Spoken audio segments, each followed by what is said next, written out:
But yeah, what a good lightning round. I think that's pretty solid. Yeah, it's good Percy stuff. Jackson, there was not a lot of meat there as far as like if they're going to redo any recasting. Secret Invasion, you know who's in it. I mean, you can definitely just go on IMDb. It's not like, hey, there's going to be a Benedict Cumberbatch is going to be playing somebody. You don't know who it is. Oh, wait, it's Khan. No, it's not. But it is, but it's not. It's, what's his name? John something. Yeah. Oh, God, it's such a bad name, too. It was like John Chambers or some shit. Like something stupid. Let's just pick a word that's... Apparently, Tobey Maguire alluded to the fact that he might be coming back as Spider-Man again in an interview today or yesterday. Yeah, he said his story as Spider-Man is not over yet. So. Right, ending a chapter, not closing the book, right, or ending the book. Yeah, fuck, you got to get it together there, Toby. You got. First off, don't take any lessons from goddamn. If you're gonna be in the MCU, you better get your fucking lips tight because they already got one Spider-Man who can't keep his fucking mouth shut. Yeah, I was gonna say don't be calling up Tom Holland for any tidbits on how to keep a secret, because or Mark Ruffalo for that matter. Honestly, the best thing about that whole press tour is someone interviewed Sebastian Stan and was like, "Have you seen the new Spider-Man?" And his response was, "I don't really go watch anything that Tom Holland is in." That's a very Winter Soldier response to Spider-Man, though. He and Anthony Mackie just shit on Tom Holland for like since Captain America: Civil War, and it's so funny. It's to me, they're like staying in character, right? Like. Spider-Man stole Cap's shield without permission, right?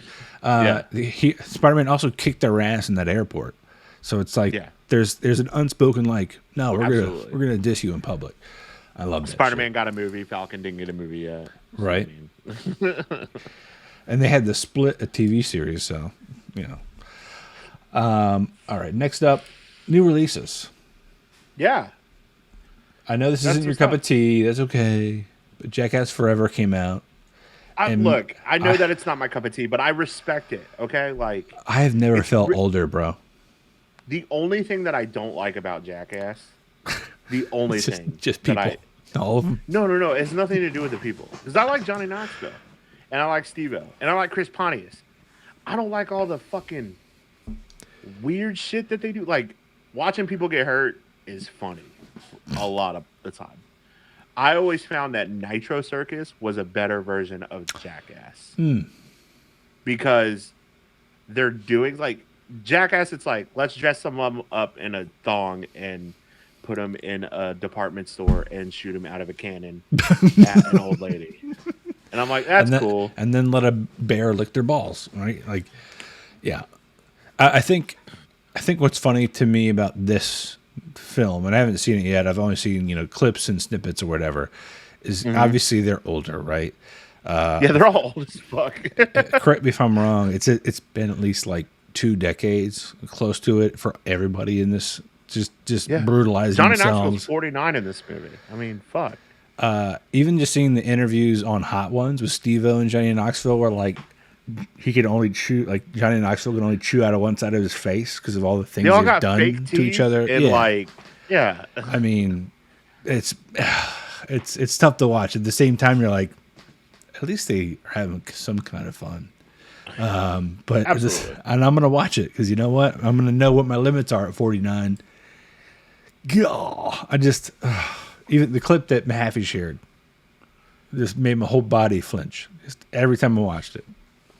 But yeah, moving right along. Peacemaker episode 5 came out today. I'm almost done with episode 5. Have you seen any of it yet? The only thing that I have seen of Peacemaker is his rant about Batman being a pussy, and I was like, all right, that actually is pretty funny. Yeah. Like, I don't like John Cena, and it's no secret that I don't like John Cena. But oh shit, I like John Cena when he's yelling and cussing for some reason. There's definitely a good amount of that in every single episode. I'm sure. And I heard the dude, like the masked dude, is funny as shit too. Vigilante Cormac McLagan from Harry Potter. Cormac McLagan has. I love the fact that TikTok has like really singled him out, being like, Tori Bellucci is in it, which is weird. What? Tori Bellucci's apparently in Jackass. Oh, okay. I don't know who Tori Bellucci is. I was like, what? Who's Tori Bellucci? Is that John Belushi's No, it's a different spelling. What a derailing comment.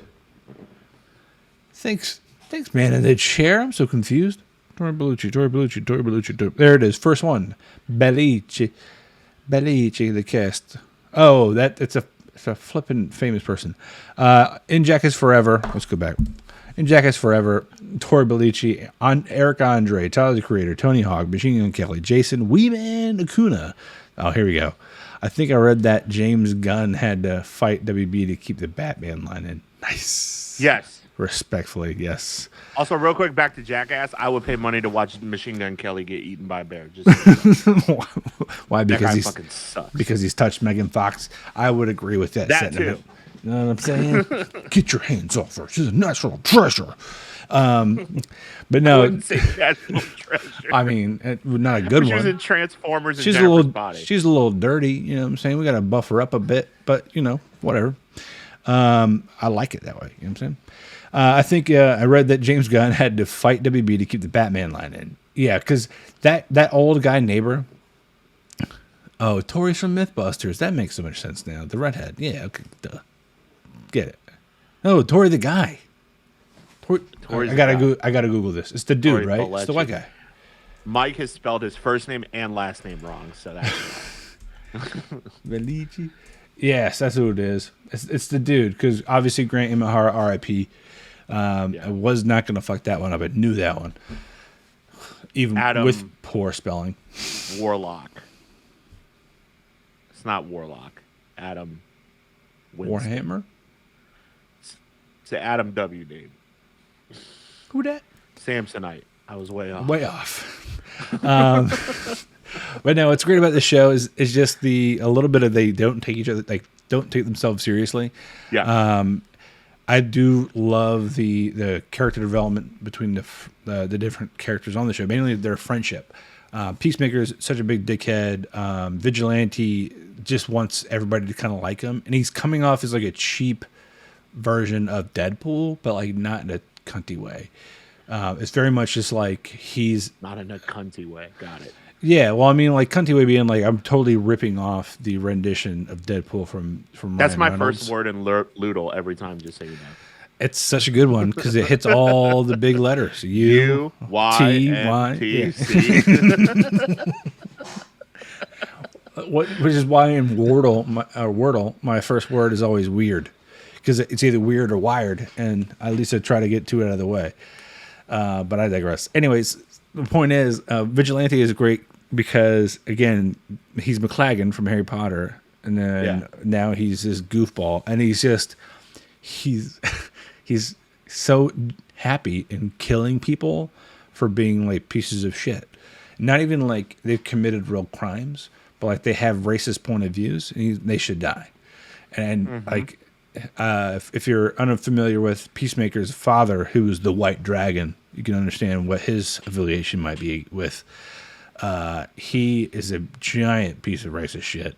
And Vigilante at one point goes into jail just to kick a bunch of white supremacists' ass. I fucked with that real hard, dude. That whole interaction was good. It's really funny. I saw a little bit of that interaction too. Like, it's definitely worth it. I mean, just hell yeah. That whole dialogue about him, like, hey, how about we go around the table and say what we appreciate about Black culture is contribute to society? And he's just like, I'll go first. So good. And you're like, I love it. That guy was at Hogwarts. It's so bizarre. That guy was trying to mac on Hermione. Exactly. Was probably the better choice for Hermione and not the redhead. If we're being honest. If we're being honest. And fair point to you, Mahaffey. Spelling is not his specialty, like pronunciation is not mine. But if you haven't seen it, go check it out. And here's a great reason. Peacemaker officially became the #1 streaming show over Boba Fett this week. That's insane for how good the 5th episode of Boba Fett was. It beat it out. And that granted, the 5th episode of Boba Fett did just come out yesterday. This 5th episode came out today. I'm sure that'll be like this for the next couple of weeks, just neck and neck. But so good. Speaking of Boba Fett, I love when that happens. Great segue. Dude, So can you throw up the spoiler alert thing? Because it's gonna just. Oh, we gonna spoil it, baby. Spoiler alert. Spoiler alert. First things first. This is less of an episode 5 of Boba Fett than more of a episode 1, season 3 of The Mandalorian. Yes. Yes. And I'm here for it. That character is infinitely more compelling than Boba Fett is right now. I can take you in warm, or I can take you in cold. That's the coldest line. Chills just go up my arm just now, just by saying. I need to send you the TikTok. I've been on TikTok all evening. I sent Mike a TikTok, and it's that clip of Leonardo DiCaprio from Once Upon a Time in America, where he's like, and it's the whole episode where it's like at the BD7, or was it BD? It's like the little guy from Star Wars Fallen Order. Fallen Order. Like that. It's the Naboo Starfighter. It's the it's the dark. It's literally every scene in the episode. What a good episode! Oh my god! I mean, of course, so good. Dallas Bryce Howard. I think, correct me if I'm wrong, every episode she's done so far was for Mando has been, granted, this is also a Mando kind of episode, it was really heavy with like not just the nostalgia, but with the nostalgia for shots we're familiar with. Like even that first episode with Mando, she did a lot of shots, or had a lot of shots that were very familiar and reminiscent of Apollo 13. So like just the angles and the positioning, and so she's learning a lot, while all at the same time showing she knows what hits and resonates. That shit was awesome. Give her a fucking Star Wars trilogy at this Why point. not? I mean, about the Mandalorian. Why not? Like, Dude, she's incredible. When what is her name? The mechanic. Oh yeah, I can't remember her name. She's hilarious. Fuck me. She's had her own show on how many different networks. When she's like, I got a ship for you, and he's like, I thought you had a Razor Crest, and she's like, no, it's in a Razor Crest, and I just saw the shape of it. I was like, is that a motherfucking pod racer? Like, I thought it was Anakin's pod racer, and I was like, oh shit! I was like, and oh then man. It was even better. And she ripped it off. I was like, yeah, so let's go. I was so amped up, and I love the fact that he stripped the paint off, to match his armor and shit like that. Like. Yeah. Such a good episode. And then, of course, like, we've seen Spider-Man. I'm not going to say anything crazy about it, but there's obviously a continuous TikTok clip of certain things happening at a point. They're all jumping off of this new and improved Statue of Liberty. And there's that song from How to Train Your Dragon. Yeah. When he's racing through Beggar's Canyon. Oh, yeah. I was like, where's this song? Let's just put it on. Let's hit it up. Amy Sudeikis, that's right. Yes. Then she was awesome in that. I'm like, I dated a Jawa. They're really furry. They're overly furry. Like what? Well, how about the stuff? Even like you said it in the beginning, like I can bring you in cold, or I can bring you in warm. I can bring you in cold. How about like the cult of the Mandalorian shit that happened too, with the armor and the Vizsla?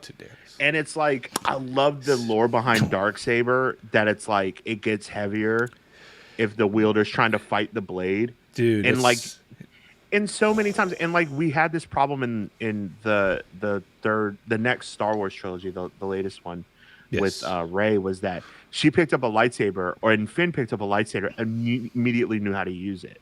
Right. Like no issue, nothing.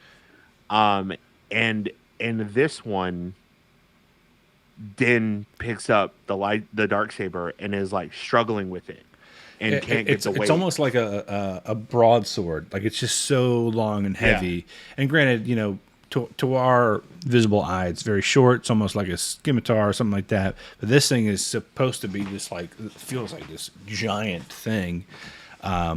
And the person who forged it was evidently Mandalorian and a Jedi, so that would make sense why they would love know that they're bringing all that lore back in it. And the Vizslas are a huge. The Vizslas as a clan in Star Wars lore are like insanely big, all the way back to like Knights of the Old Republic, and all of that. Shay Vizsla is in the Old Republic game, is one of the main characters. I would love to see.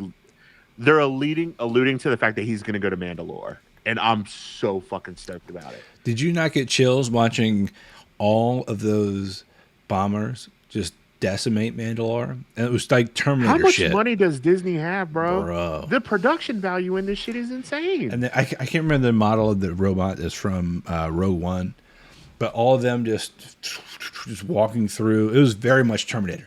You can't tell me that's exactly what that was. Just robots in the wasteland of nuclear warfare, just making sure the bodies are dead. Crazy good episode. Plus a little nod to the New Republic officer saying, "You sound familiar, friend. You wouldn't happen to have been on was it Navarro with a Razor Crest?" He's like, "You must have someone else," and he just kind of flip, and then hits the jets. The little sublight boosters. Gives him the old Maverick from Top Gun. Yeah, he went inverted, as they say. So good, man. Because should we chase him? Do you want to fill out paperwork all day? Nope.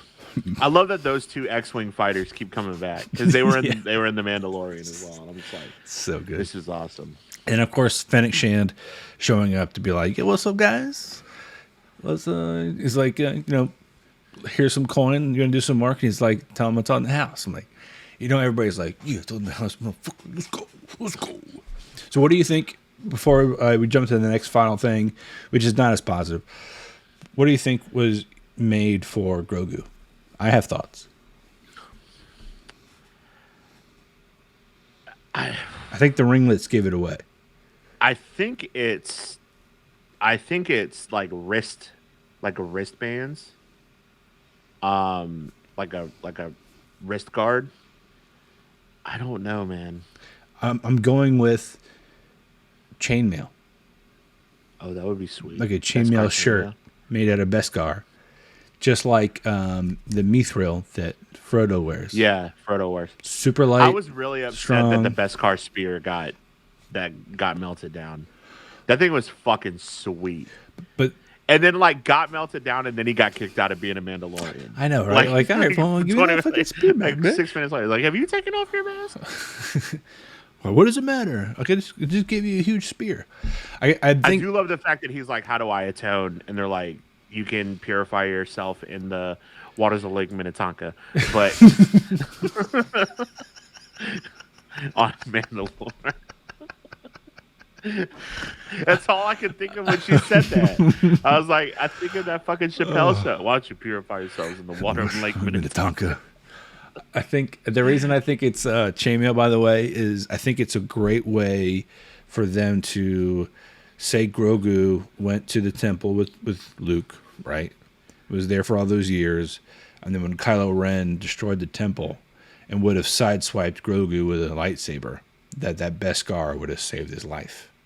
And then we get the new show coming up, A Tale of a Jedi, that could just be all Grogu all the time.